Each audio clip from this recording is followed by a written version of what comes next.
Vidya Mani, who has been a children's writer for over 20 years. So, Vidya, can you give us a brief synopsis of your career and what your main motive was to be a children's writer?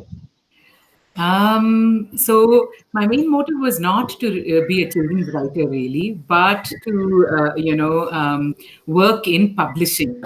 That was an area that interested me right from the time I was doing my graduation and my post graduation. So I studied literature. I did, literature in college, and then I went to study in France, where I studied comparative literature. So I studied French and English literature, and in fact French and Indian literature. And when I finished, my post graduation, I decided that I'd like to work with a publishing house and came back to India and joined a publishing house in Madras called East West Books. They used to have a literary review magazine called the Indian Review of Books, and that was my first job way back in 1995. So when I joined them, I joined their editorial team for the team that worked on putting the magazine together. It was a review magazine, and my interest in children's literature was sort of kindled by the stint at Indian Review of Books. The magazine reviewed books for adults and books for children, and I found that I was slowly gravitating towards the children's reviews in the magazine, and I started to work on that section of the magazine. So that's how my interest in children's literature came about to be. All right.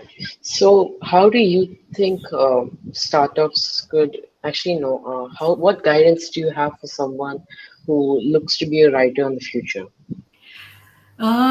It's very difficult to give anyone guidance to be a writer. It's not, it's a lovely, it's a lovely thing to do in life. And you know what, it's not necessarily in the space of children's books. You can be a writer on virtually any aspect today, right? You can be a writer that writes on economics. You can be a writer that writes on the environment. You can be a writer who writes on history.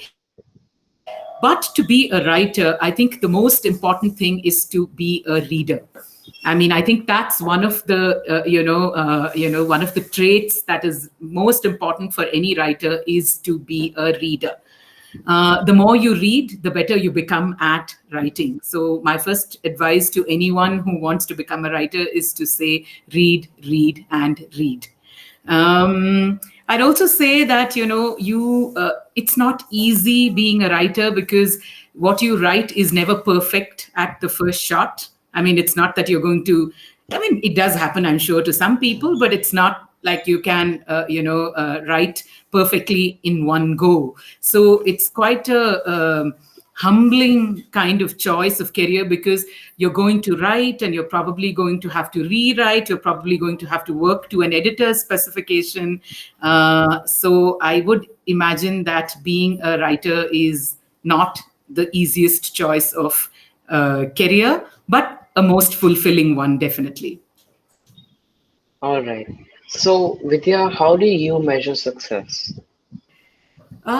It's very difficult to, it's a very difficult question to respond to, Johan. I mean, the thing is, I've done multiple things in the publishing space. As I said, I started off in the editorial team of the Indian Review of Books.